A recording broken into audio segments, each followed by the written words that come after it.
terceiro ano, como é que vocês estão? Espero que estejam bem, que estejam com saúde, estudando, descansando também, né? Porque nós não podemos forçar aí demais, tem que ter a hora do estudo, a hora do descanso, tá? E hoje nós vamos, na aula de literatura, continuar falando sobre literatura brasileira, porque na última aula foi sobre poesia brasileira, né? E agora nós vamos para a prosa brasileira, tá? O objetivo desta aula é fazer um panorama, traçar um panorama sobre a prosa brasileira contemporânea, ok? Ou seja, segunda metade do século XX, mostrando aí para vocês quais tipos de textos que foram publicados, quem são os autores, né, que nós podemos aqui mencionar, além de outros que existem, né, obviamente, porque são diversos, tá? Então, vamos agora comigo aqui fazer esse processo, beleza? Vamos lá. Acompanhe no livro-texto, na página 102, tá? Porque fica melhor para vocês entenderem, porque lá tem algumas imagens, certo? Pega teu livro-texto aí e vamos comigo.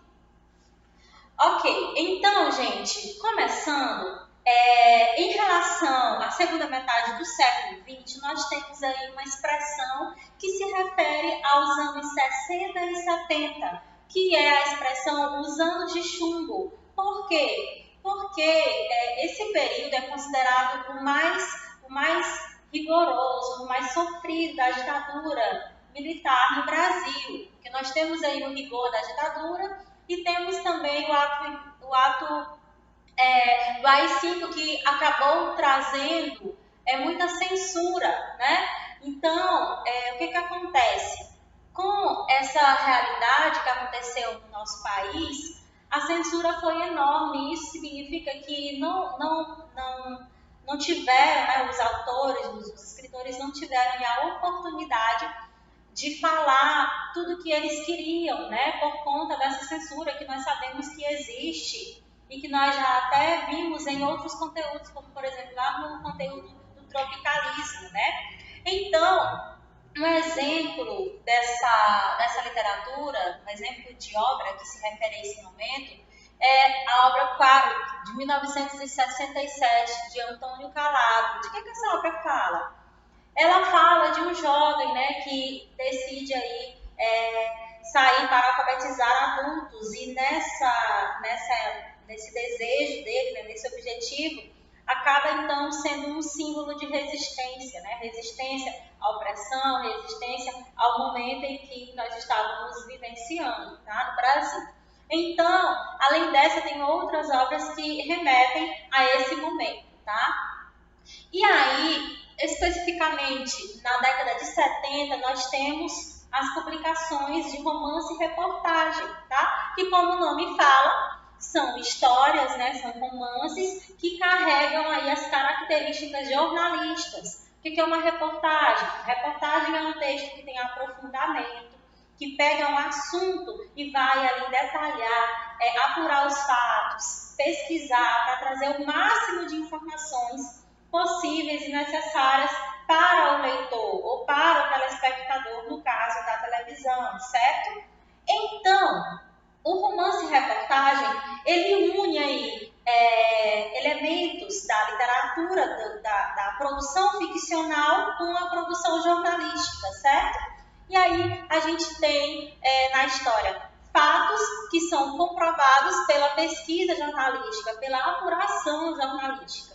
Então, esses fatos acabam sendo aí uma mola, né, propulsora para a escrita de um romance, que é o que acontece, romance com técnicas, né, de narrativa ficcional, que são as técnicas diversas, como, por exemplo, escrever com ritmos de narrativas diferentes, né, ora rápido, ora muito rápido, ora lento, escrever fazendo um mergulho na versão psicológica dos personagens da história, tá? Discurso direto, discurso indireto, enfim, aí são várias técnicas, né? Então, tudo isso aí é colocado no mesmo lugar e sai aí uma produção que se chama romance e reportagem, tá? Um exemplo é a obra Lúcio Flávio, O Passageiro da Agonia, de José Louzeiro, de 1975.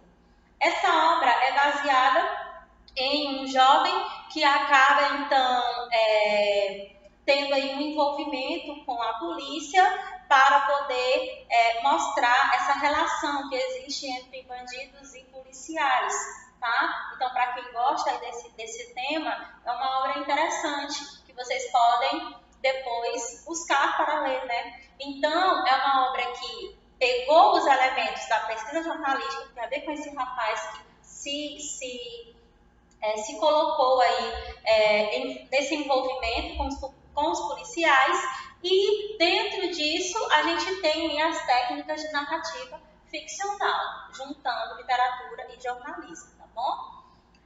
Muito bem, agora vamos para a memória da repressão.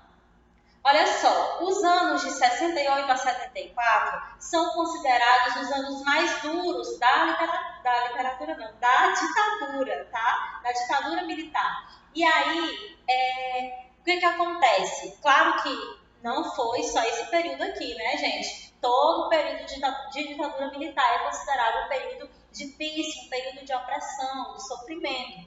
Porém, conforme o nosso livro nos menciona, esses são os anos de mais opressão, né, de mais dificuldades.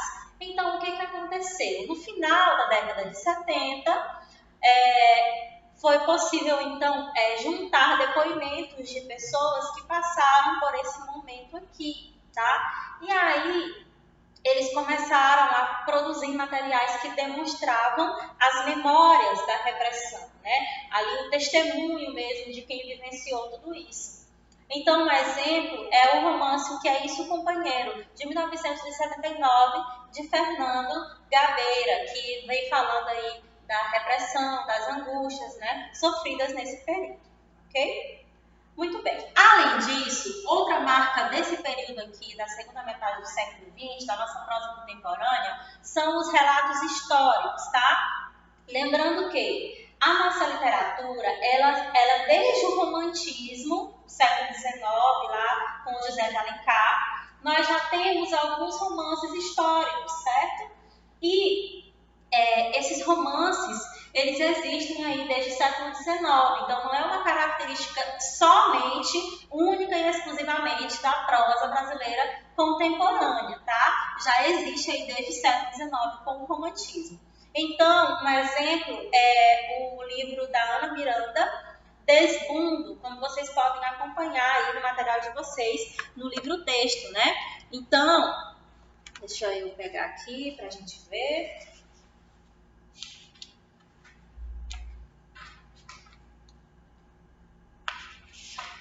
Olha só, a gente tem aí essa menção à autora que mostra para nós uma história que ela vem contando a respeito de moças, né? Tem aí a imagem do livro, que está na página 104. Ana Miranda, Desmundo, um romance baseado, esse da capa azul, baseado na história de moças que vinham ao Brasil, que eram trazidas ao Brasil para se casar, né? Para casarem com os colonizadores, as pessoas, os homens que estavam aqui. Então, é um relato aí de situações que realmente são verídicas, né? E que a autora Ana Miranda colocou nesse relato histórico, certo? Que foi lançado no finalzinho aí do século XX, em 1996. Agora, vamos para dois tipos de texto, dois gêneros textuais, que são, assim, marcas para a nossa prosa brasileira, que particularmente eu gosto bastante, principalmente de crônica. Olha só, o que é uma crônica, tia? Eu não lembro mais de crônica, não sei o que é, eu não lembro mais não. Talvez não, com certeza você estudou no ensino fundamental, lá pelo 7º, 8º ano.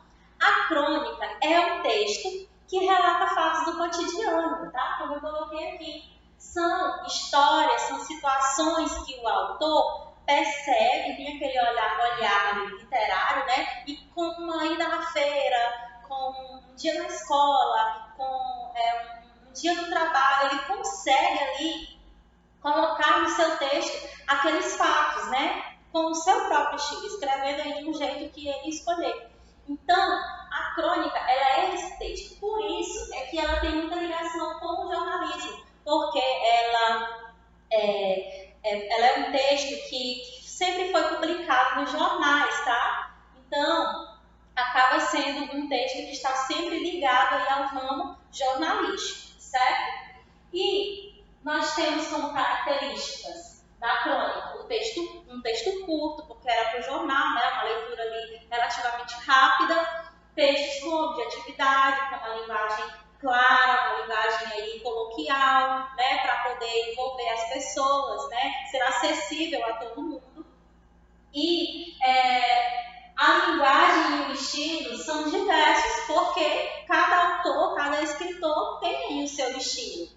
Por que eu estou falando isso? Porque não é uma coisa assim fechada, sabe? Bitolada, não, a crônica é só dessa forma. Não. Tem autores que escrevem de uma maneira mais poética, sabe? Como, por exemplo, Paulo Lins Campos tem alguns textos assim. Tem autores que já escrevem com um tom mais humorístico, como é o Luiz Fernando Veríssimo. Tem autores que já escrevem com um jeito mais jornalístico, tá? Então, assim, são diversos tipos. Aí é ler mesmo para poder conhecer os diversos tipos. Mas todos eles falam de fatos do cotidiano, tá? Essa é a principal característica da crônica, ok? Então, como eu acabei de citar, nós temos outros exemplos aqui de escritores, de cronistas, né? O Luiz Fernando Veríssimo, o Rubem Braga, que é um dos principais nomes aí de cronistas dessa prosa brasileira contemporânea. Moacir Sclia, que tem diversos textos mesmo, muitas crônicas legais, interessantes. Eu vou até contar para vocês algumas dele. E Marta Medeiros, um exemplo aqui de uma mulher, né, cronista, tá?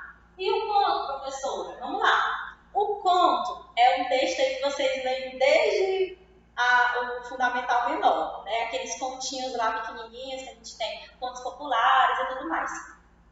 E a gente tem muitos contos, tá? O conto é também um texto curto, né? Uma linguagem, geralmente uma linguagem mais clara, mais coloquial, um texto objetivo. E esse conto, nos anos 70, eles tiveram aí, os livros, né, de contos tiveram vendas estouradas, estourou mesmo.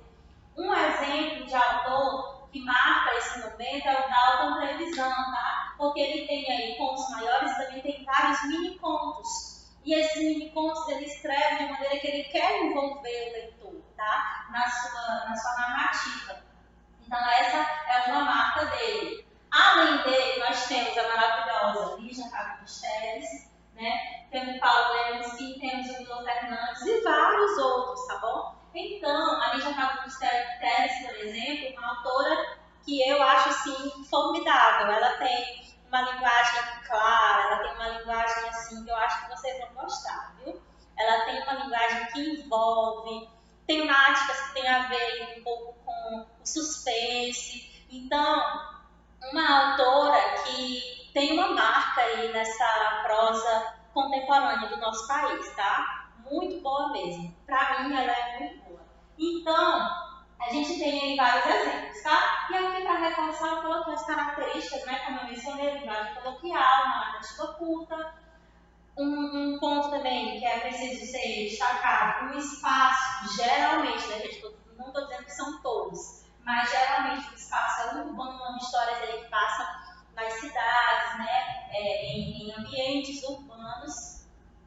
E tem um só conflito, né? O conto é marcado aí por um conflito que precisa ser resolvido. Por isso que é uma narrativa curta, né? Poucos personagens, tá? Então a gente tem ali um enredo, né? Com uma sequência de situação inicial, conflito ou complicação, clímax e desfecho. Então é uma narrativa curta que no final você consegue perceber esse desfecho aí, essa resolução do conflito que foi apresentado no início da narrativa.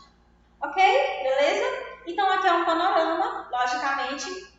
A gente tem vários outros grandes autores, né? Temos também Mariano Suassuna, do Alto da Compadecida, e nós temos aí muitos exemplos para serem explorados, tá? Eu vou mandar alguns textos para vocês, para que vocês leiam, e aí eu quero também ouvir de vocês quais são os autores do Brasil contemporâneos que vocês gostam, que vocês já leram, que gostam ou que não gostam, para a gente conhecer aí e ter esse momento de troca, tá bom? Um abraço, façam os exercícios desse conteúdo e até a próxima aula.